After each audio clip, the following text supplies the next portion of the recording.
Okay, then we should establish this mindset that will enable the Dharma to kind of penetrate into our ordinary self-oriented habits by developing this altruistic, selfless intention to awaken to perfect enlightenment, perfect Buddhahood, for the sake of all beings.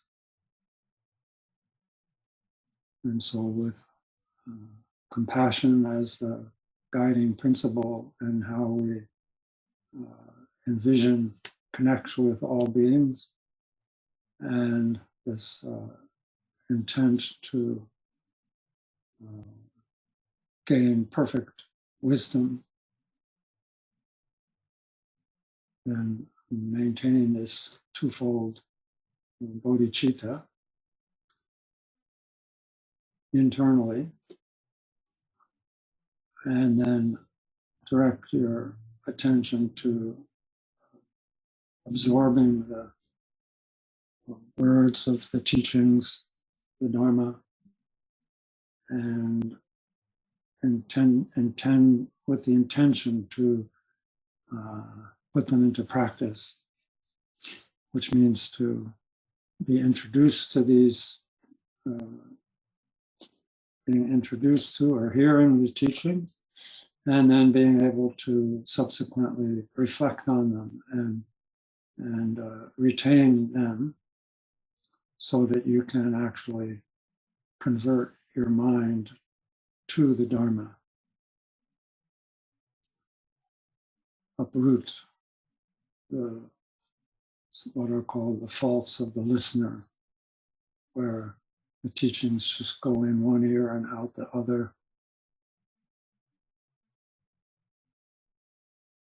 or they go right by you without any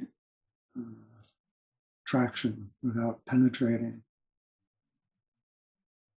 Or when we listen to them, we contaminate them with our own attachments, aversions, pride, jealousy, envy, doubt, and so forth. Okay. So we are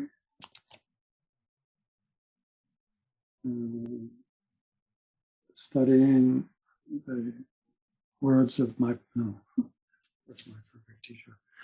We are studying the way of the Bodhisattva, the Bodhicharyavatara, the conduct of the Bodhisattva, by Shantideva, and according to the commentary of, according to the lineage of Paltra Rinpoche, and specifically Paltra Rinpoche's disciple Kunzung Palden. And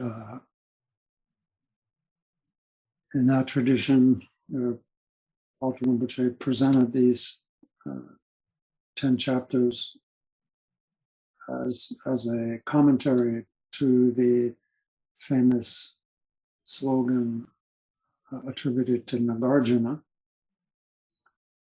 Supreme Bodhicitta is so very precious, where it has not yet arisen, may it arise, where it has arisen, may it not decline, but evermore grow and flourish. Not just a slogan, it's a slogan, but it is a very powerful aspiration prayer, one that we should be very familiar with and use as a way to navigate in this world that we live in, always having those 4 lines on hand to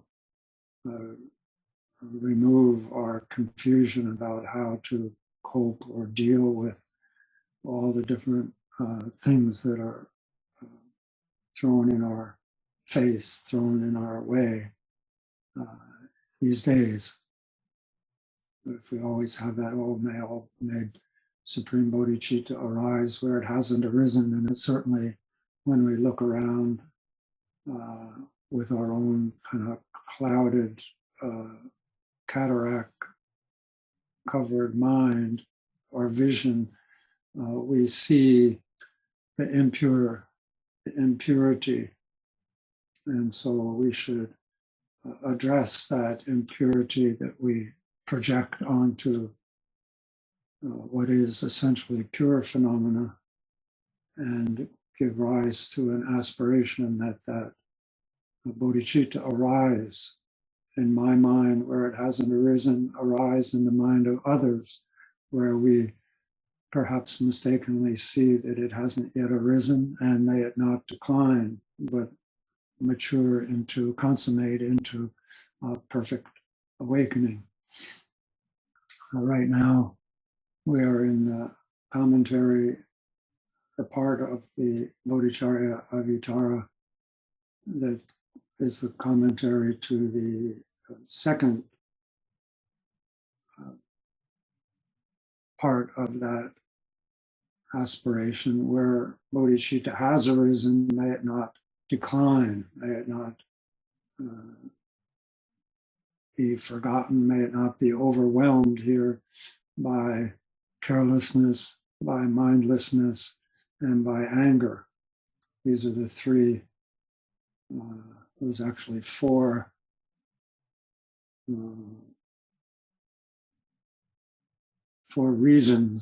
reasons why our beautiful mind of bodhicitta becomes forgotten and lost in our habits.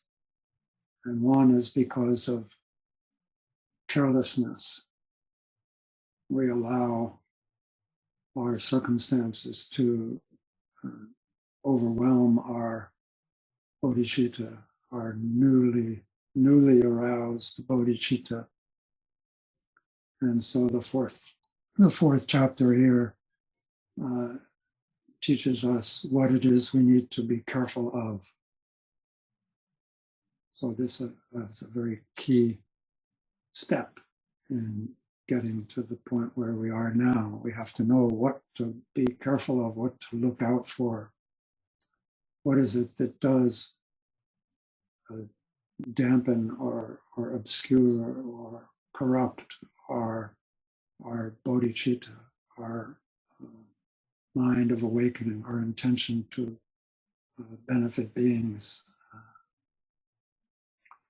And then in the following chapter on introspection, Shantideva shows how to develop mindfulness and an awareness or introspection in order to be able to spot those corrupting influences and uproot them. And then here in the third of these three teachings on how to not allow bodhicitta to become lost, to decline, places anger as one of the forces that cause bodhicitta to decline or to be overwhelmed. So, and anger is, as you said, of all the afflictions, attachment and pride, jealousy, and so forth, of all the afflictions, anger is the most, well, bluntly put, anger is the worst.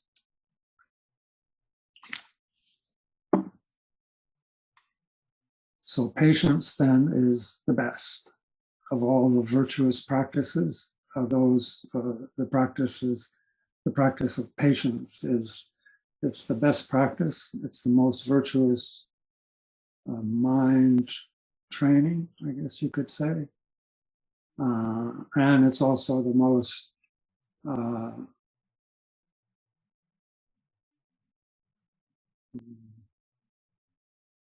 like I say, it's the greatest austerity.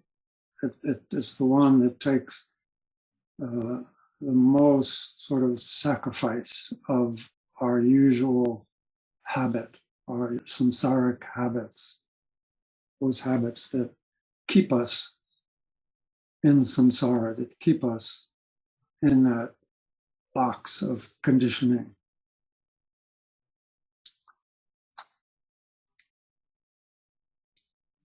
And so the chapter is arranged in such a way that first Shantideva gives us the target of our patience. What is it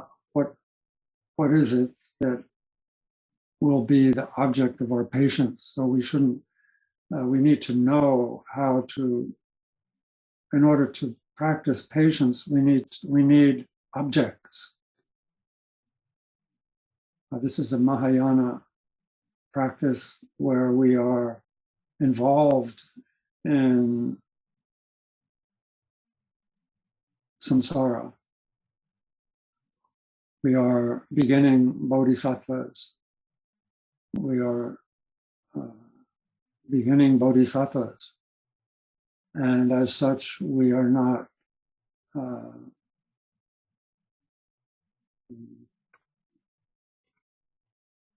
we're not free. It's not that we've once we take the bodhisattva vow, we nominatively are bodhisattvas, but then we're in some ways we're still the same. But our mind has created a goal that is achievable, that is attainable, but so we are put back in our plate. We can't practice in such a way that we're always thinking about our future mind. We have to deal with our present mind. It's our present mind that awakens. Just like it's our present mind that gets angry. And it's our present mind that awakens. And it's our present mind that practices the path. And so, in order to achieve one of the great qualities of the path, of the paramitas, of patience, we need to have objects in order to practice, train our mind in patience, and not just skim over objects of patience and just practice sort of patience, like, I don't know, like being unaffected by things. The goal is not to be unaffected by things. The goal is to have the presence of patience, which is a mind that can allow its own compassionate nature to occur or to be evident. Not necessarily trained compassion, but just natural compassion that arises in a sort of co-emergent with proper patience, great patience. And so we need objects. And so, again, as he cites in the 11th verse, pain, humiliation, insults, or rebukes. Those are the objects those are what occur to us.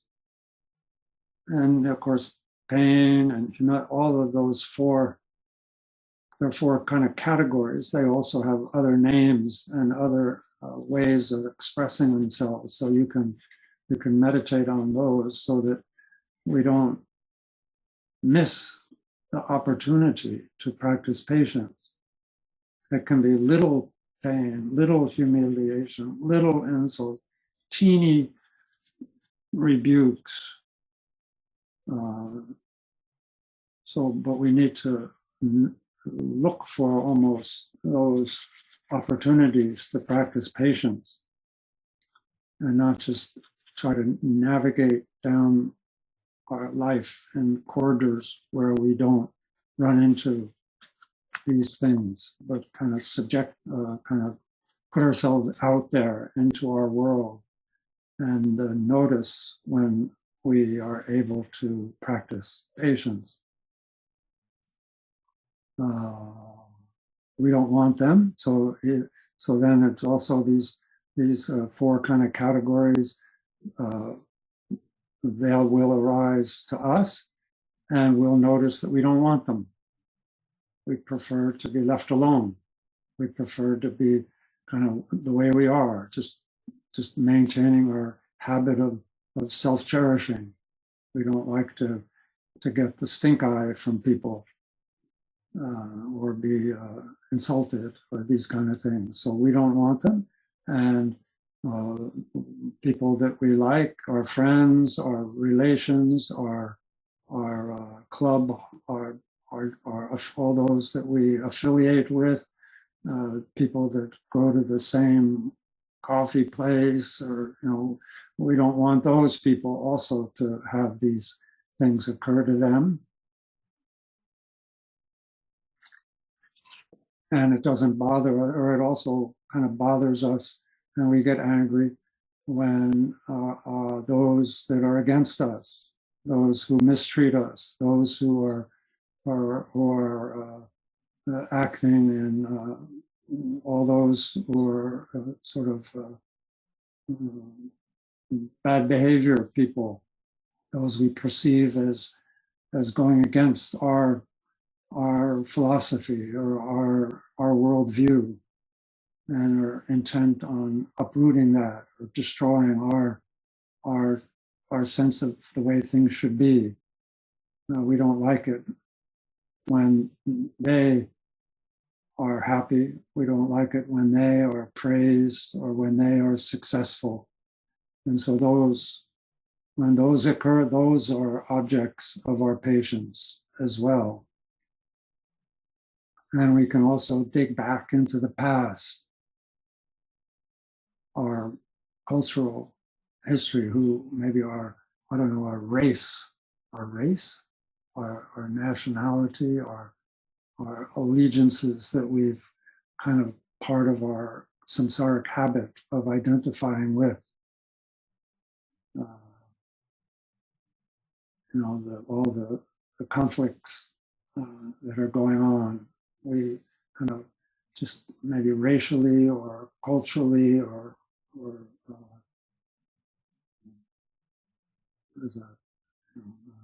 nationalistically identify with one side or another from the past. And so those things also irritate us. So when those situations come up, when those conversations come up, then those are objects for patience to arise.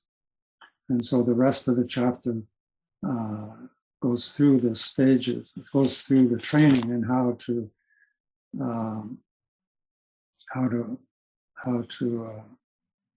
practice patience. First, by accepting suffering when it comes, or accepting humiliation, accepting rebuke.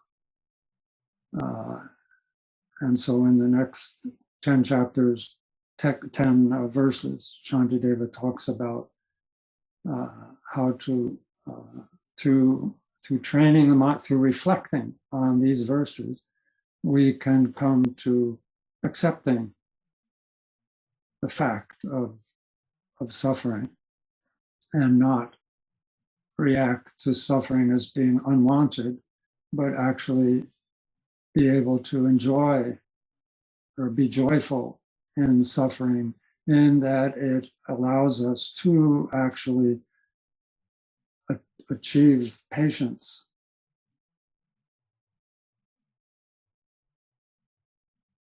And then we went over the chapter on how to relate to these objects, whatever they may be, regarding what we don't want and what brings us suffering, in regards to penetrating into the ultimate nature of those objects that cause us, by habit, anger, by training, patience and compassion and joy, by seeing through the superficiality that we normally habitually cling to, and delving into and being affected by the absolute nature of the objects of patience. And then the third method that was discussed in the next 10 or so verses was how to sort of lighten up about these objects that cause harm, make light of that, put things into perspective. And so now we are in patience, the 52 verse 52, which starts the next section of developing patience, training and patience towards those who treat us with contempt. And so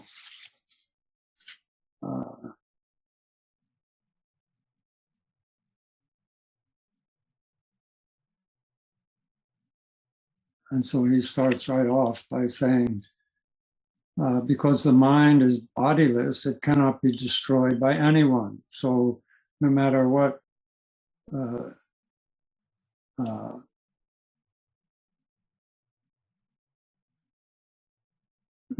someone says to us, or no matter how much someone may hate us, it doesn't have anything to do, it can't hurt us. It can't hurt our mind, because the mind is formless.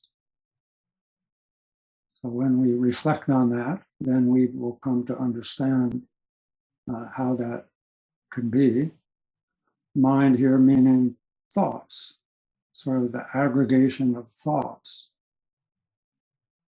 That nothing, because it has no physical form, has no material form,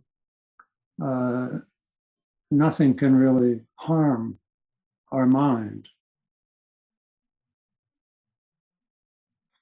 We think, our habit is that our mind and our body are being harmed. Someone says something contemptuously, insultingly, or someone treats us with disrespect. Then we feel something, we feel a resentment or anger come, and that's because we think that that mind and body are being harmed.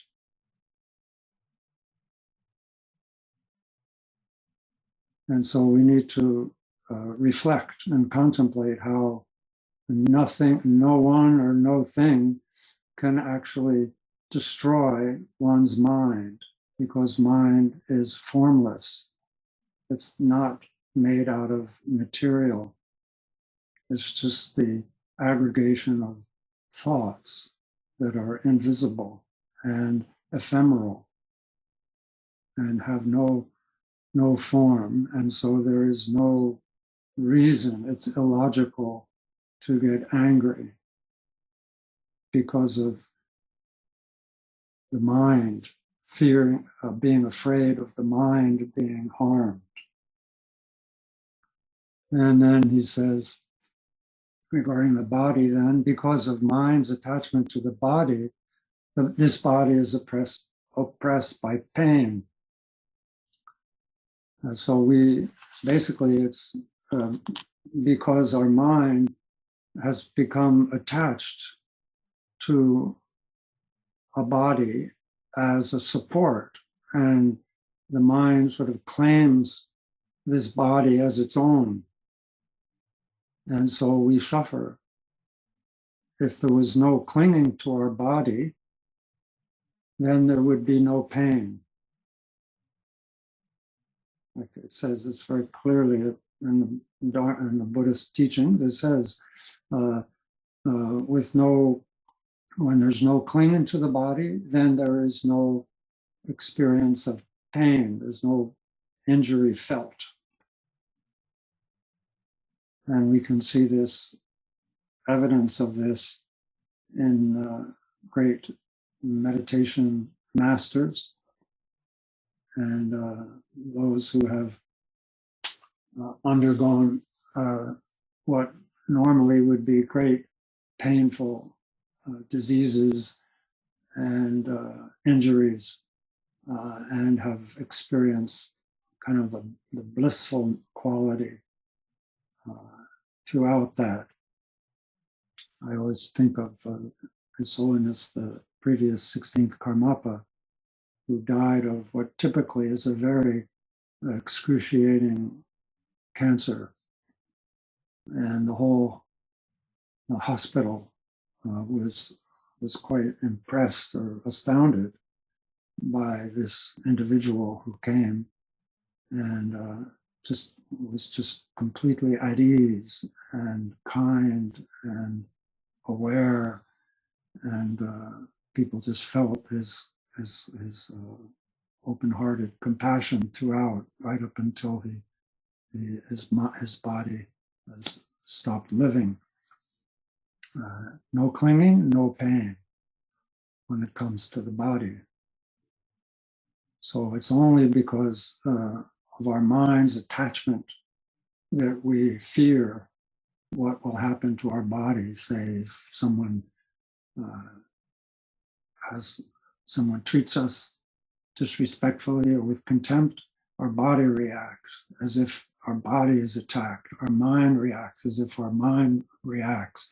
So we need to spend time and reflect on this verse as a way to develop patience in the face of being rebuked or have contempt for us, not be harmed, but patient.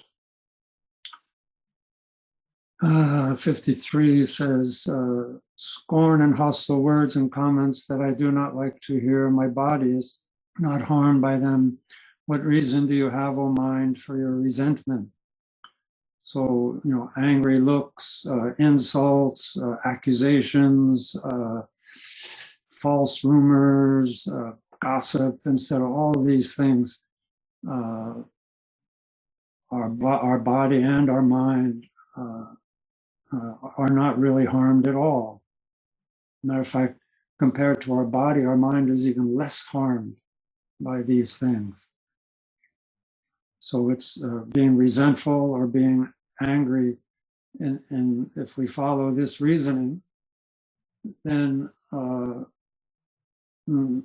anger is a completely illogical attitude to respond to. And so understanding this creates the space for patience to be the reaction.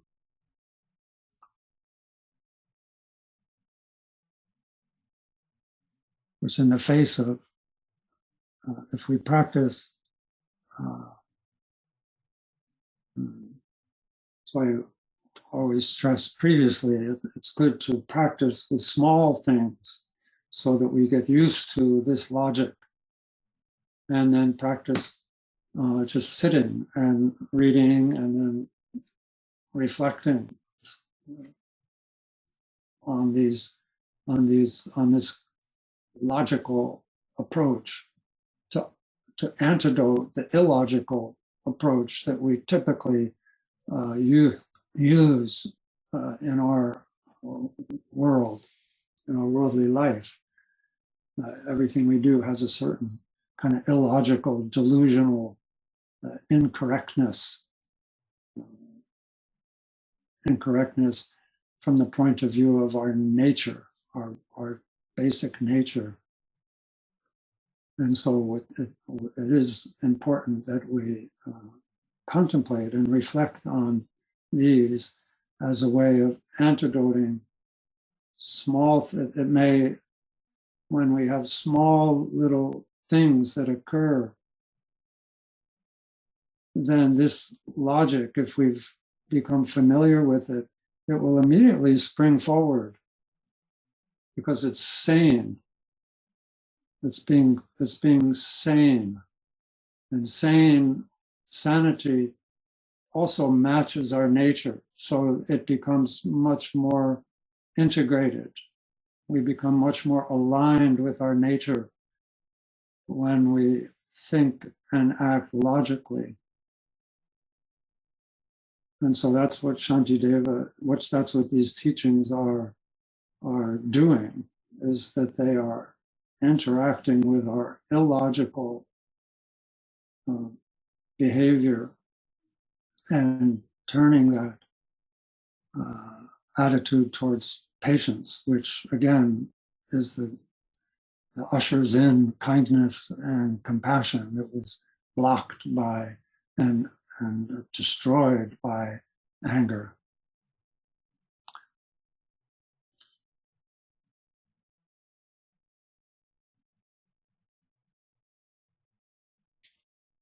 So we can ask ourselves, what reason do we have to be resentful when neither mind nor body was harmed by someone's bad looks or bad words directed towards us? Think about it. It's interesting.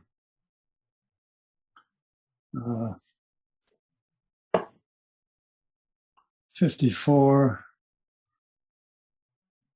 The enmity that others show me, since in this or future lives it cannot actually devour me, why should I be so averse to it? So further, again, he says, are any contempt, enmity, I guess, contempt, hatred that others show me cannot directly harm my mind and body, but it does show that we're not liked by someone, that we're not respected by someone, and so that hurts me. But there's no actual harm that can come to you because someone doesn't like you or because someone hates you. It's very hard. Or he says here, why should I be so averse to it? It is. Why we should say, why is it so hard for us to accept that others aren't going to like us? All beings are afflicted by the kleshas, they're all afflicted by hatred and greed and clinging and jealousy and pride and fear. So it's natural that we may be a target for their afflictions to be projected onto us.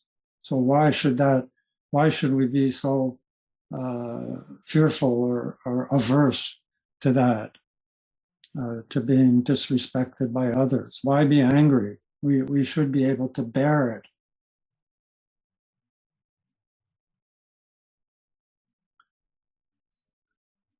Since no actual harm can come to us.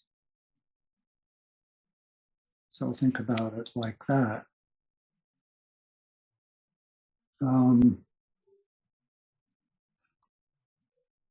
55. Perhaps I turn from it because it hinders me from having what I want, but all my property I'll leave behind, while sins will keep me steady company.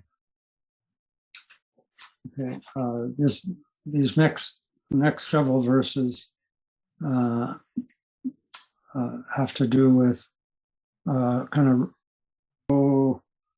again, this whole section is when people have contempt for us, and we feel it as an object for patience. So we're what Shantideva here is, he's sort of anticipating our maneuvering. Well, no, I should be angry because it hinders me from having what I want. You know, I'm justified in being resentful and wanting to retaliate because they're hindering me from what I want. That's what this verse is saying, that it's proper for me to retaliate. Anyone would do that, you know? But it hinders me from having what I want, and maybe it will put me at a disadvantage, or people will, other people will be affected, and everyone will feel that way, and it will, people will distrust me. They'll believe them, they'll distrust me, and it will prevent my material success, or my what's it called? My sustenance. So it hinders me from having what I want. But then he says, but all my property I'll leave behind. So at death, we can't take anything with us. So again, Shantideva is painting a big picture. Okay, in the big picture, all those, that habit of wanting to retaliate because you think it will keep you from being successful or from getting what you want, that isn't justified, because in the big picture, all those things are ephemeral and impermanent, and you can't take them with you when you die. And your anger, any negative action that comes from the afflictions of anger, won't be removed by death.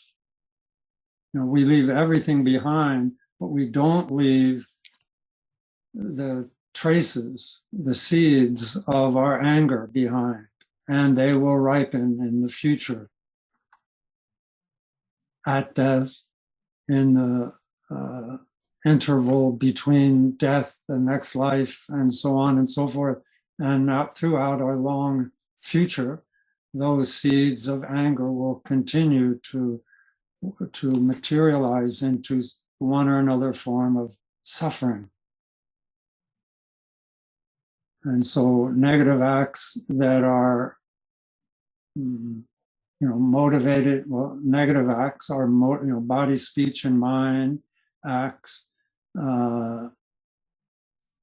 through anger. Here, the topic is anger. If anything we do there, we'll have to suffer the consequences, basically. So that's the idea of that 55. So it doesn't. So our anger is not justified. It doesn't make sense in the light of this logic. And then he goes on to say, a sutra says, it's far better for me to die today than to live a long and evil life. However long the days of those like me, the pain of dying will all be the same. So for a person who engages in like wrong livelihood, then it's better, as it says here, this is in the teachings in the sutras, you see this, it says that it's better to die today than live a long life engaged in wrong livelihood, because your suffering will be greater and greater. There'll be a greater and greater causes of suffering will be developed. And so, however long we live, those like me, in other words, I and others, there's no escape for anyone. We all die. So it's better to die today than live a long and evil life. Wrong livelihood,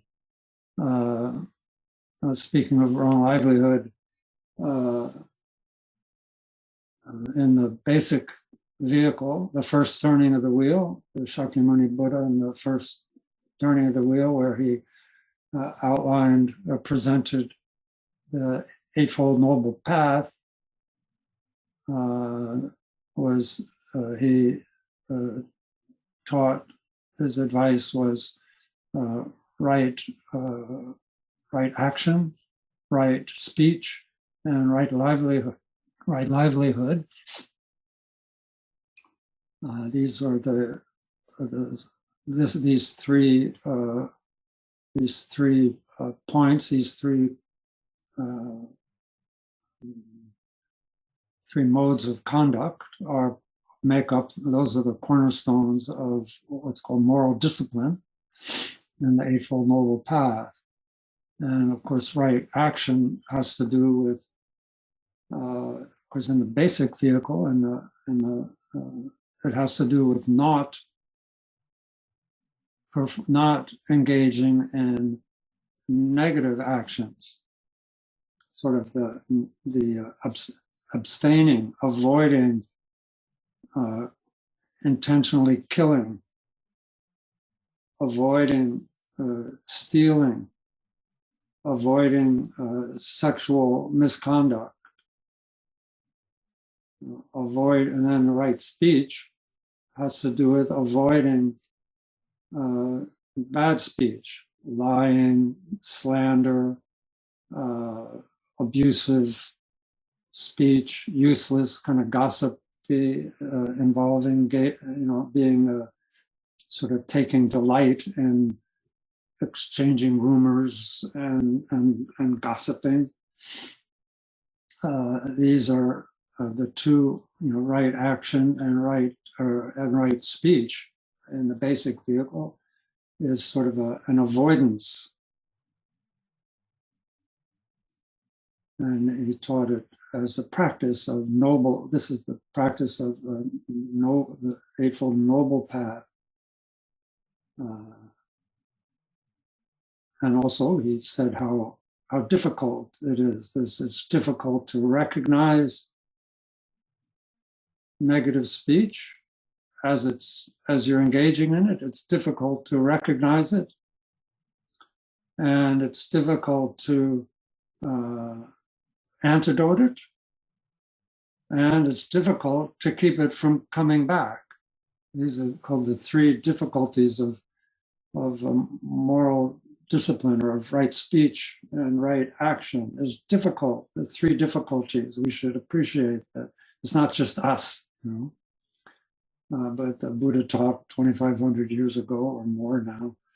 That it's going to be difficult to recognize. It's always a little bit too late. We've always said something, and it's always, even in the throes of involving ourselves with kind of slandery, kind of divisive speech, it's difficult to antidote it, and it's difficult to, once we have cut the flow of it, it's difficult to avoid it coming back again.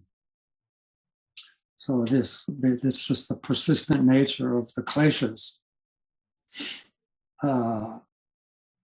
So this is the right speech, right acts, and right livelihood means, in this context, and in the Eightfold Noble Path, then right livelihood means making your making your livelihood, seeing to your sustenance, to you and those that are looking to you for support, in such a way that you don't engage in wrong speech or wrong actions. Your livelihood should be right speech, right actions.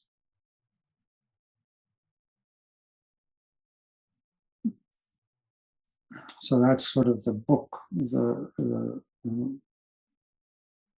right livelihood from the first turning of the wheel.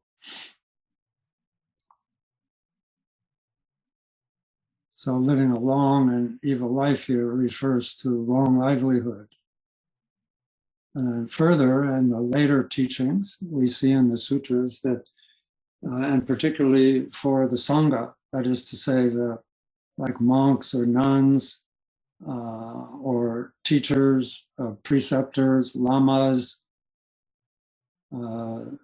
those people also, and not only them, but in general, wrong livelihood means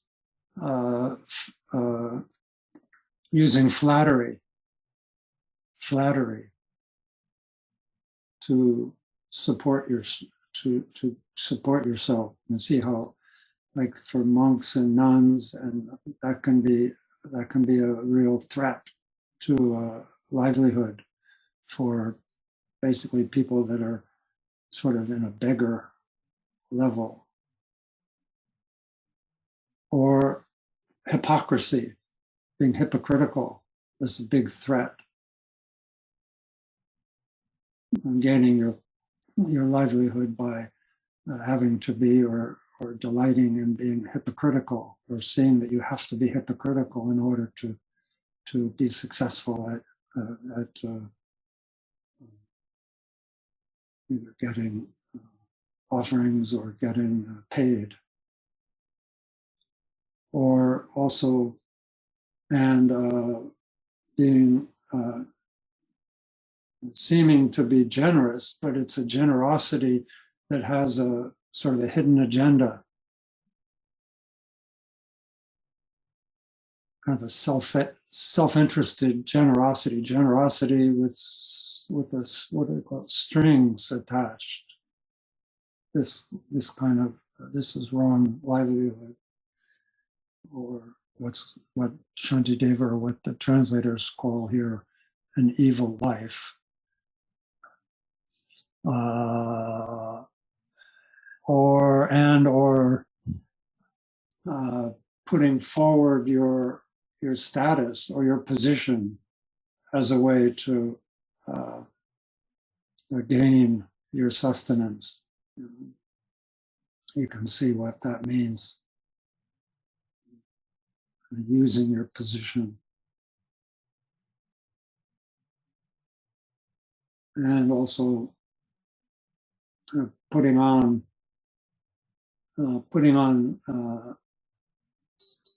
airs. It's kind of like it's a stealing, kind of the very subtle kind of stealing, where you're kind of presenting yourself as someone who's poor.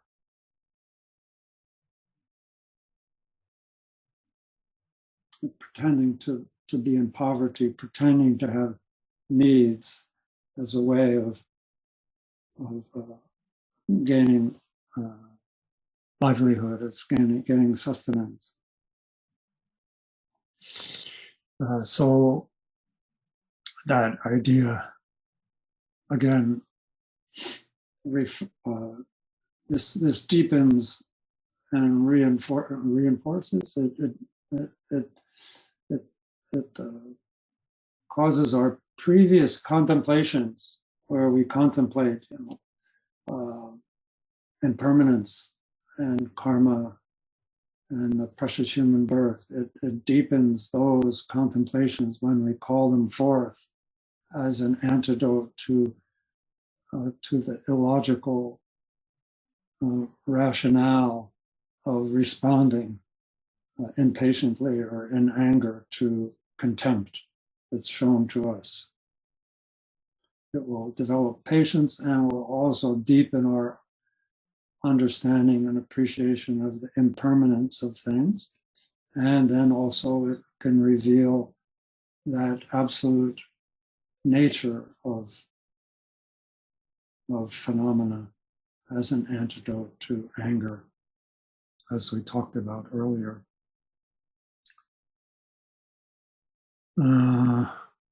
So then Shantideva here cites an example.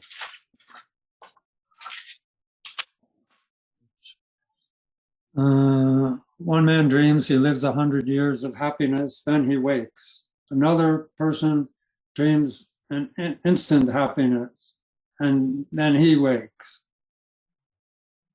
And when they wake, both the happiness of both of them is finished.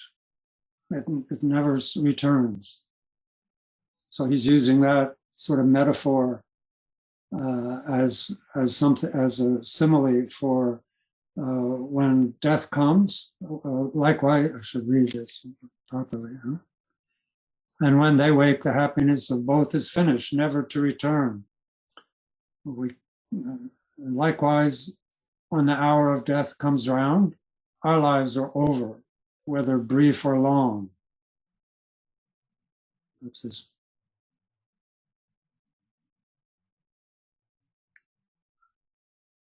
So whatever happiness we've had in this life, at death, we can never be experienced again. When our life is brief, our life is long, it's all pretty relative. But with whatever happiness we had that was brief, or whatever happiness that we had that was long, at death, it's over. It's just like the end of a dream.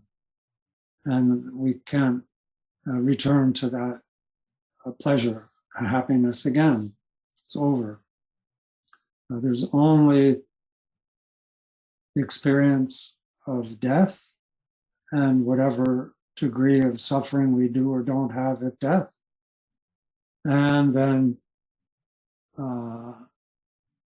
whether our life is short or our life is long, but death is the same. And we'll each have to experience that ourselves. Though we be rich in worldly goods, delighting in our wealth for many years, despoiled and stripped as though by thieves, we must go naked and with empty hands.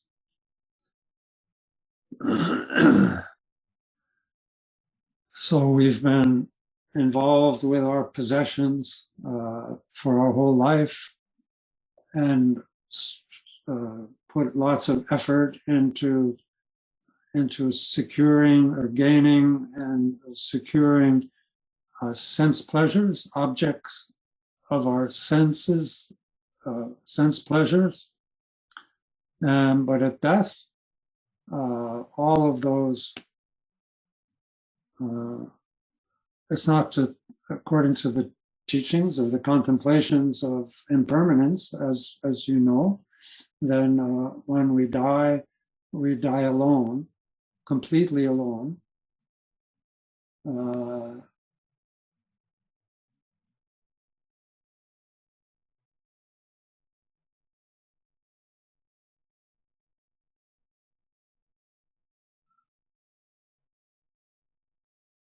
Completely alone, and we can't take our possessions with us.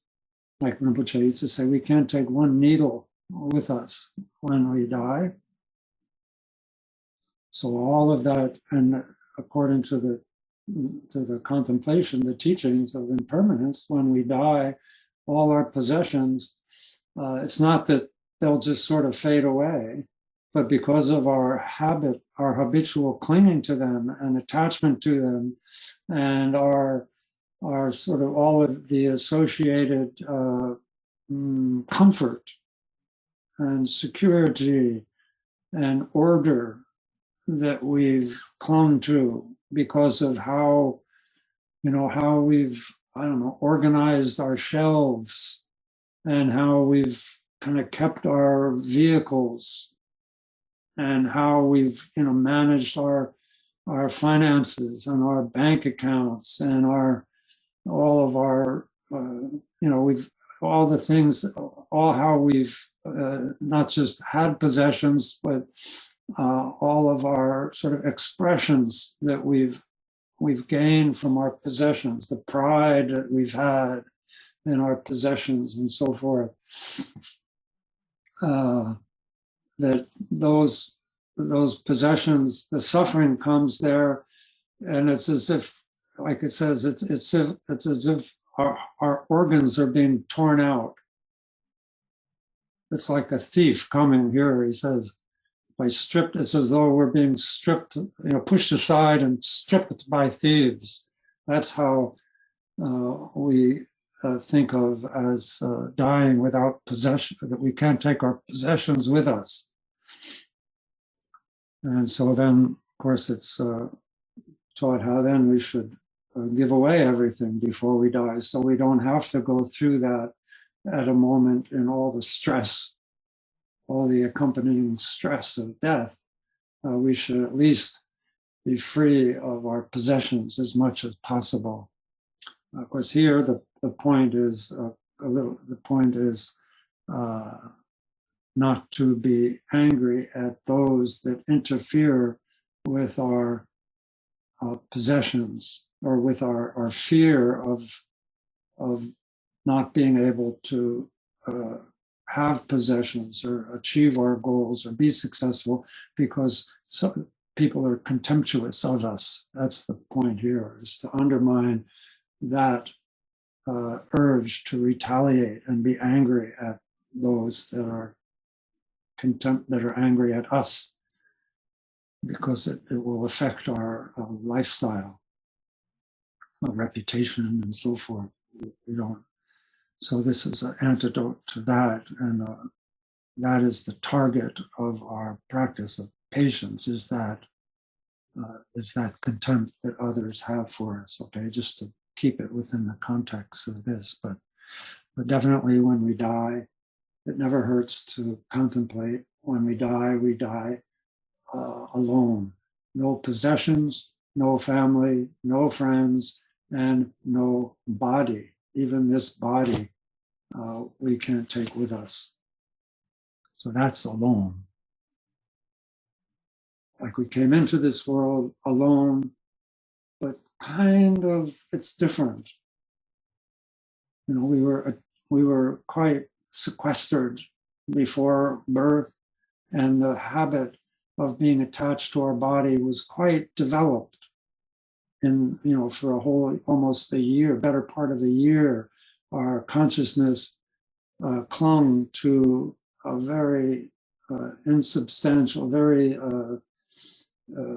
little, like a little small measure of like curd, and that became an object of our attachment, and that developed, and the complicating and complexity of our attachment grew along with our body, and that became the basis of our consciousness.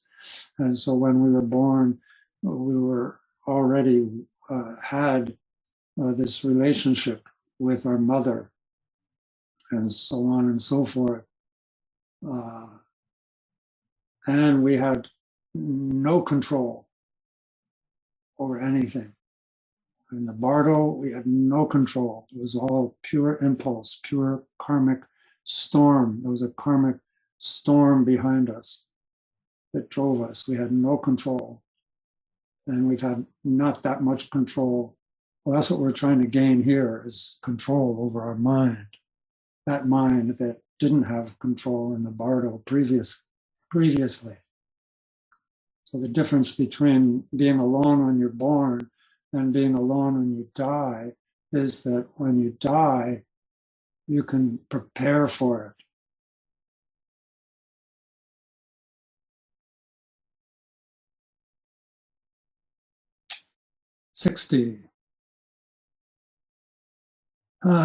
Okay, now the next few verses, has to do with well, if I have prosperity, and if I have possessions, then I can practice virtue. I can practice generosity. I can give to charities and relieve suffering of people. I can sponsor statues of stupas. I can offer butter lamps. I can make donations to the Sangha. I can contribute to the rebuilding temples and things like that. So he says here, perhaps we'll claim that by our wealth and living, perhaps we'll claim that by our wealth we live, and living gather merit, dissipating evil. We'll be able to purify karma. But if we're aggressive for the sake of profit, won't our gains be evil, all our merits lost? So if we are, if we can claim, we want to live, that by our wealth we'll live a long and healthy life, a prosperous life, and then we'll be able to gather merit. We'll be able to do that, and we'll be able to purify karma. And so if we're prevented from doing that because of being hated or contempt or insulted or bad rumors, false accusations, if those are being made against me, I'll be prevented from having that kind of a life where I'll be able to gather merit and purify karma and be of material benefit to the Sangha and to people. But yet, if we get annoyed at that contemptuous contempt directed towards us for the sake of having a profit,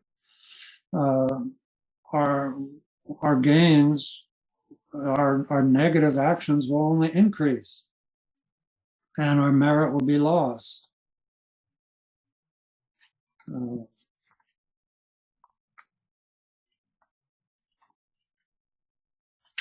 So that makes no sense.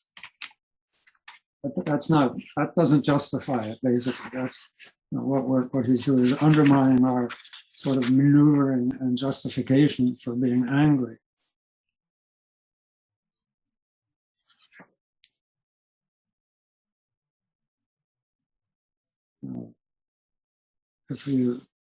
And then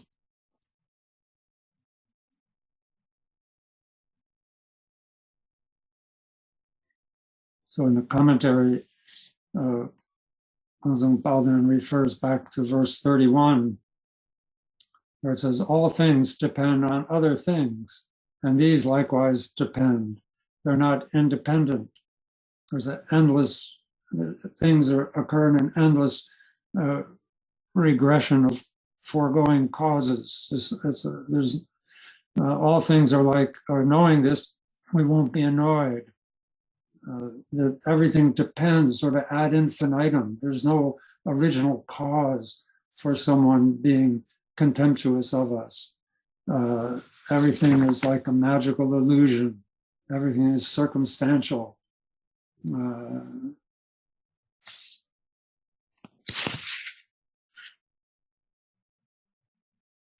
So there's no justification to get irritated in that case, because you think you won't be able to practice Dharma or be a good person, and so that it's good that you should retaliate and be annoyed and irritated by someone who interferes, who has the potential to interfere with your success.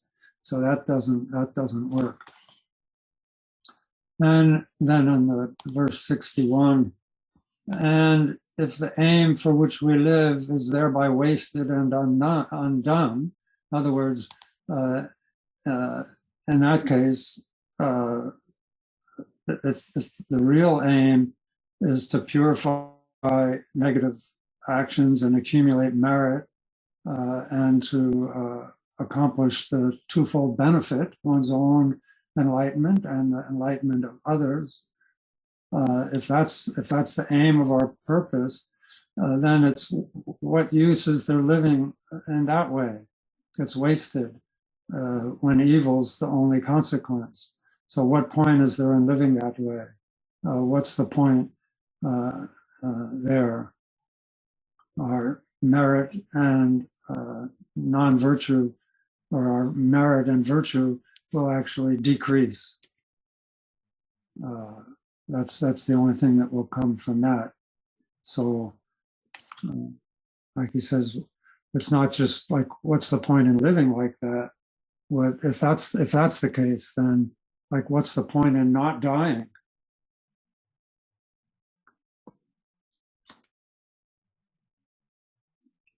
So if when people slander us or criticize us or our unpleasant speech, so forth, we may claim that our anger is because they injure others. How is it we do not resent their slander when it's aimed at someone else? So here now also we can start again, kind of justify our anger. And if we patiently endure the abuse of others, the contempt of others, we may say that no, we should retaliate because they harm others who may have faith in us. We are bodhisattvas, albeit new or child bodhisattvas, but we are trying, and so others may lose faith in us or lose faith in the Dharma. And anyone who, as it says in the first chapter, anyone who has contempt for us, for a bodhisattva, endures a great torment in the hell realms for as many instances as that hatred. And so it's if anyone slanders or has the wrong views towards a bodhisattva, we may claim that we shouldn't be patient because it affects other people. But then how come we don't resent their slander when it's aimed at somebody else? When unpleasant things are said about other people, we don't react in the same sort of gut kind of, we don't resent that so much. At least that's what Shantideva here is saying. Someone may slander somebody else who maybe is even a better person, a better bodhisattva than me. If somebody slanders them, I may not feel the same as if they slandered me. But so I can't claim that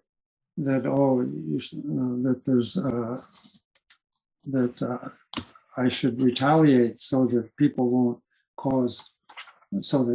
have contempt for me won't cause others to turn against someone such as me.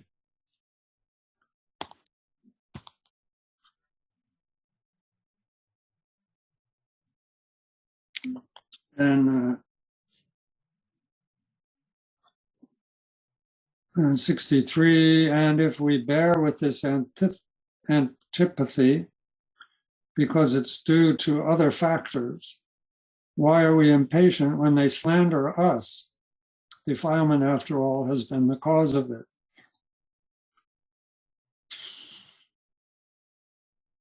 Again, if we bear with this antipathy and others lose faith in this because people have a bad, people will develop the wrong views or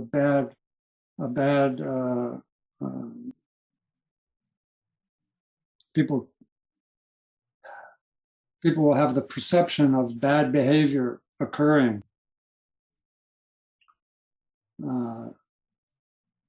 So why should we be impatient when they slander us? We should forbear abuse. People have no control over their defilements. That's for sure. So we should again and again remind ourselves that it's all because of defilements, the obscurations and the afflictions, and that those things are all arise through various causes and conditions of their own. And we should forbear abuse when disliked or obstructed or insulted or slandered by others, and find joy in practicing patience. This kind of I find that object, recognize that object as a target of patience, object of patience, and then just be supported and rejoice in having such a object to practice patience. Patience is the path to Buddhahood. Buddhahood is a way to free others from obscurations, from afflictions. Now,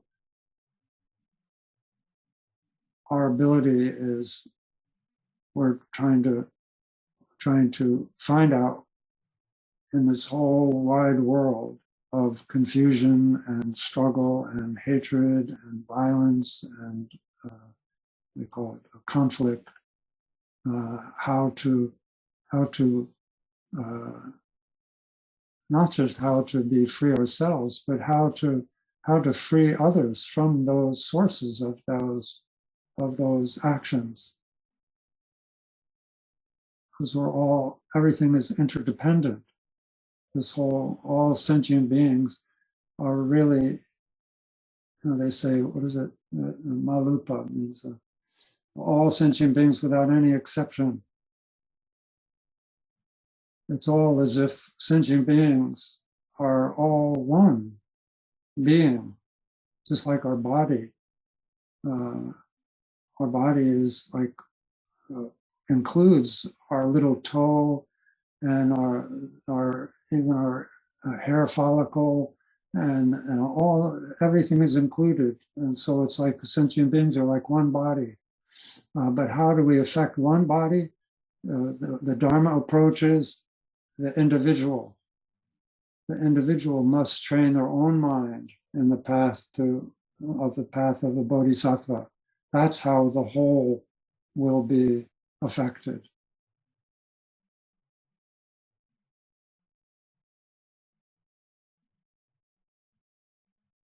Just like you may have some disease in some organ, but you take a medicine or you change your diet so that the whole organism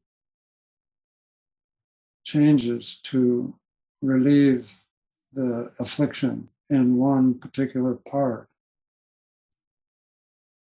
And similarly, so then we practice patience in the face of what typically is seen as sources of anger and retaliation and payback, and convert that habit into patience and kindness and joy and compassion in order to affect the whole of sentient beings, the whole of life. It happens interdependently. We can say, I will attain Buddhahood and then I will benefit sentient beings. I'm not sure that that's an aspiration, and that's fine as an aspiration, but it must be that just because everything is interdependent and there is no self-nature to any entity, any phenomena, then as we progress towards pure patience, as we progress towards wisdom, then the whole moves towards wisdom. So we're not kind of dropping out and doing this work. We're doing this work in the moment, in the swamp of it. But like a bodhisattva says, this bodhisattva, the symbol of the bodhisattva is a lotus, pema, a lotus. The lotus is it's in the mud, it's rooted in the mud, but its activity, its display is unaffected, not unaffected, it's unsoiled by the mud. So that's the Bodhisattva approach, is to be in the thick of it, to be in with people that have contempt and hatred for us, but to not to habitually react in the mud with them, not to get mud, and what do they call it, like mud wrestling, anything, but to practice the Dharma for the sake of both you and those who are afflicting you. Certainly, it's never probably been the case that by retaliating, you actually end a conflict. I'm not so sure that even is, that's not a logical way. So anyway, review all of that. And so then he says here, 62, and if when people slander us, meaning also criticize, oh no, I already did that one. Yeah, then the 63, no, I did that one too. Yeah, okay, yeah, okay, now 8:30. That's so that actually brings that section, which is called patience towards those who treat us with contempt. That's that section from 52 to 63. Then the next part has to do with patience to those who treat with contempt those we love, our group, like I mentioned earlier, those that are in our group. Those moments when we are become aware or part of a situation where others have contempt or ill treat our circle.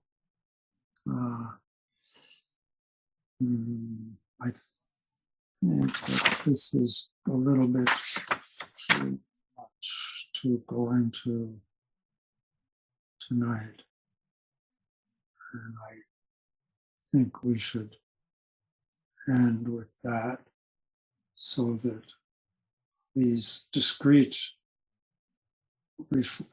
contemplations or meditations are kind of defined, and you can review that during the week without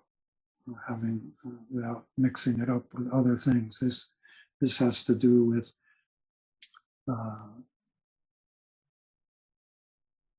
with cultivating patience in regards to what we don't want, and what we don't want is what causes us to suffer. And what we don't want is to be treated with contempt. And so this is this second object of patience, is being treated with contempt. So again, you can quiet your mind and then think of things that have occurred and kind of let them occur again, and then watch anger come up when we relive a certain situation where someone treated us harshly, and then see anger come up, and then turn it according to the logic and this contemplation, and turn that anger and outshine that anger with understanding. You're not suppressing anger. You're coming to an understanding of life, of the truth of phenomena, and see how your knowledge, your newfound level of understanding doesn't allow anger to co-occupy your mind. So you can do that just as it's not like it's taught to even in the 7-point mind training and other contemplations where you bring your mind, quiet your mind, take refuge, develop bodhicitta, and just relax your mind for a while. And then in that relaxed state of mind, then imagine something being assaulted or afflicted by something that happened in the past, or just make something up. And the point is to notice anger when it arose because of an object, and then practice meditation, practice patience in the face of that, and see how how you can train your mind in that way. And then again, relax at the end and dedicate the merit. Okay. So with that, then we'll end and we'll take up the next part. If we have an optimistic attitude towards the future, then we may take up the rest of this in 2 weeks' time. Okay. Okay, so let's just sit for a moment.